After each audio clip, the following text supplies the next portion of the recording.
Dave? No. Paul, I want to dispel and explode some myths. So if they are myths, first of all, my next door neighbor says this team is not going to go to the Super Bowl until Paul Brown stops calling the plays. And he's not the only one that has that kind of sentiment. Do you call the plays? That's rather ridiculous. I thought they got over that about 8 years ago, but no, never have called the plays. I take no part in the X's and O's. When we come Monday, sit down with the coaches after a game and look at the pictures.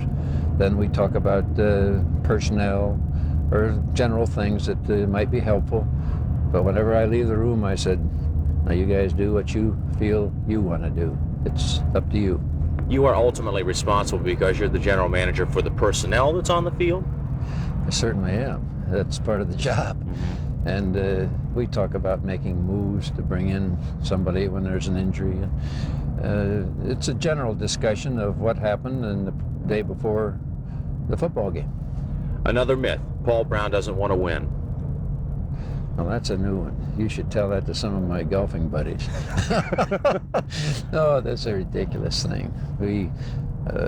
We sure do want to win. It's everybody's depressed the day afterwards.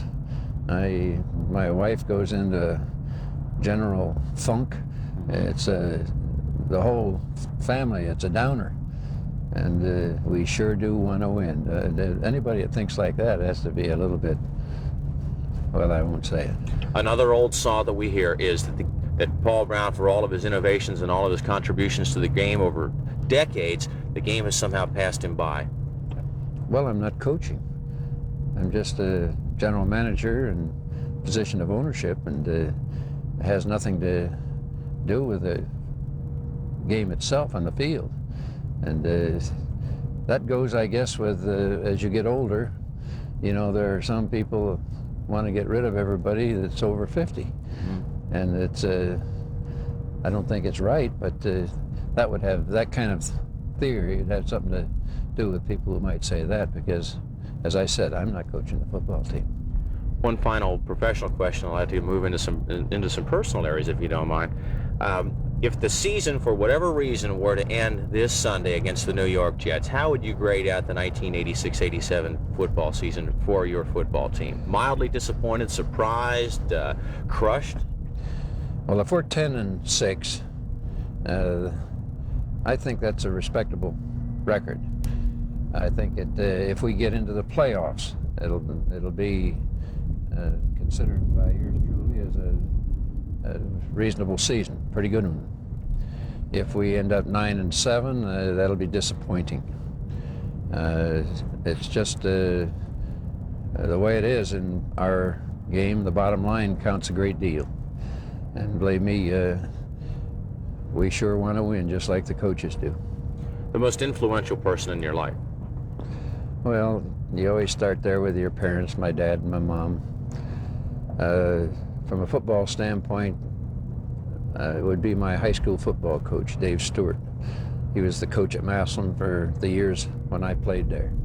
And I used to observe him, and I always thought, what a swell way to make a living. You don't want to even be working.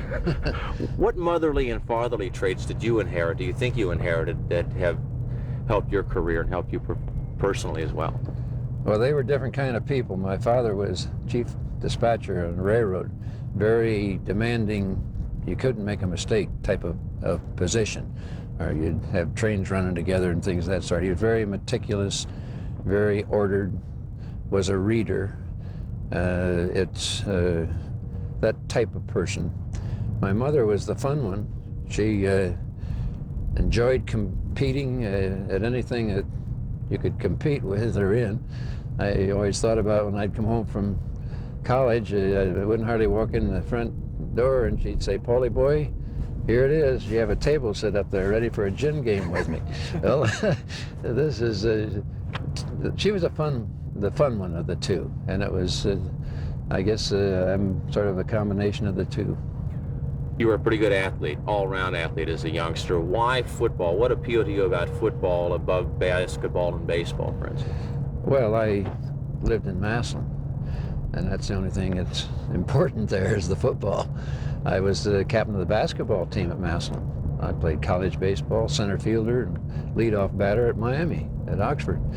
I enjoyed them all, but my basic interest, and I came by it honestly, I haven't been a person from Massillon, was football. I've seen some pictures of you as a youngster, as a young man in your late 20s, early 30s. Quite a handsome devil. Oh. Did you ever find yourself? It's like, hey, you know, I'm attracted to women, and I like women. No, I don't think I was. I guess what I'm driving at is that old football hero song, "To Get Along with the Beautiful Girl." Well, when I was young, things were different. I mean, the rah-rah, the bonfires before the games. When I coached Ohio State, I can remember the enthusiasm, the big bonfire, and you'd speak that the night before. It was different. In my personal life, my wife, Katie, has been deceased now for, I think it's 19 years, yeah. And in fact, I've been remarried for 14. I was a widower for 5. And my wife was a widow for 5, currently. It was going through a lot of things. The death of your wife is a tremendous thing. And you've also outlived a son. How does that affect a man? Well, when you have to bury one of your children, that's a real tough thing. I remember the man used to live in Cincinnati named Charles Sawyer, and he's John's father. And I used to talk to him. We'd take hikes there when we lived in Glendale, 2 of us, and I was at that time a widower. And I can remember he'd lost some children, sons, grandchildren, and I was always interested in how he handled it. And it was always, Paul, you just have to go on. That's the name of the life we live. What are you proudest of? Personal accomplishments? Well, I don't look back at much of that. I'm not much of a statistical person worrying about that kind of thing. I'm sort of pleased that I get to see a lot of my old players. A lot of the time, our friendships have gone through the years. Some of the people that covered us had us as a beat as writers. I see them. 2 of them come down to see me and stay with me in La Jolla.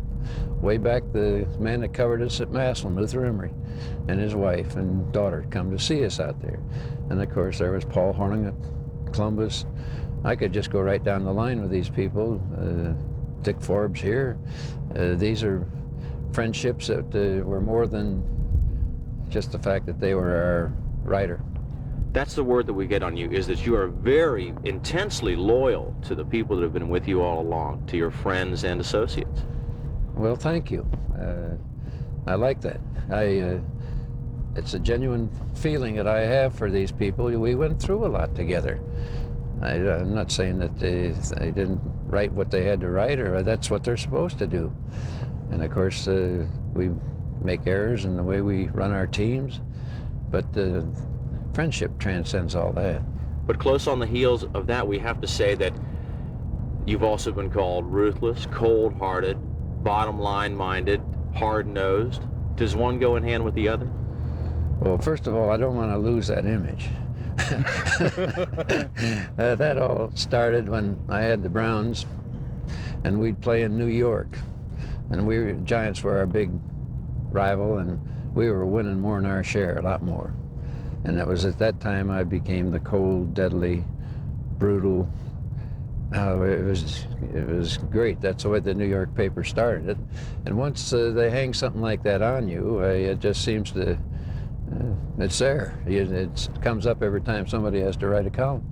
What do you think about the new breed of coaches, the Bill Walshes, the Sam Weishes, the Ron Myers? Well, as far as Bill Walsh is concerned, I brought him here when he had been the coach of the San Jose Apaches, which was a semi-pro team in San Jose, California, which had gone bankrupt. And he was with me for 9 years. He did a fine job. I do know a lot about where his football came from, and he's done a great job with the 49ers. As far as Sam, I had him as a coach.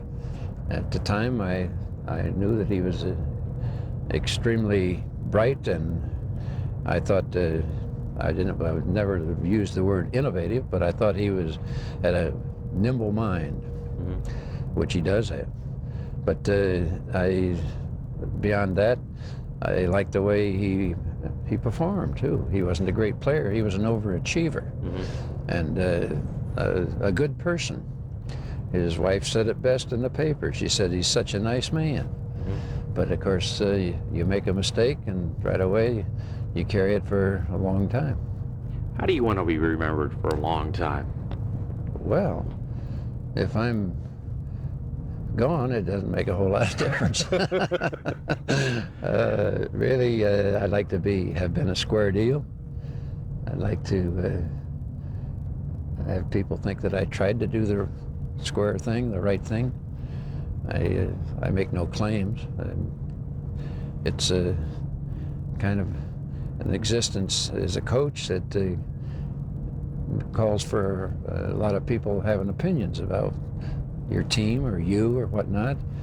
I think we did fairly well, stand on the record, I guess, but I don't take a lot of pleasure in it at this stage of things. I'm just trying to win here, be better here. Have you ever felt unappreciated or underappreciated in Cincinnati? Oh, not really. I never thought about it very much as far as being appreciated here. I know what took place when I brought the franchise here. At that time, and Governor Rhodes and Gene Ruhlman, and then the mayor, were just tremendous in what they did to get it done. The Reds were thinking about leaving, as I remember, because there wasn't a stadium that was worthy. And yet the city had to have the second major league franchise in order to build a stadium. And that's where I came in. I came here because I felt at home here. I'd coached in Cleveland, Massillon, Ohio State, went to school at Miami, at Oxford. I guess I just sort of figured I'd better clean off the rest of the state. But at any rate, I felt at home in Cincinnati. I felt safe. It was a kind of a city with a type of economy that didn't go up and down a lot. And it's been a happy existence here. I wish we could have been in the Super Bowl more, but if you take a look at what other franchises have done, I mean, starting from scratch as we did here with people that weren't very good as players, I think we got there quicker and more often than any of them. Maybe it's your turn again. Well, we can beat anybody. Boy, we can be had by anybody. That's a hard thing to explain. I'd rather be more consistent. But you have to look at the record. We have been inconsistent. And yet a 10-6 record, if you'd have said that, would I like that prior to the season? I probably would have said, take it.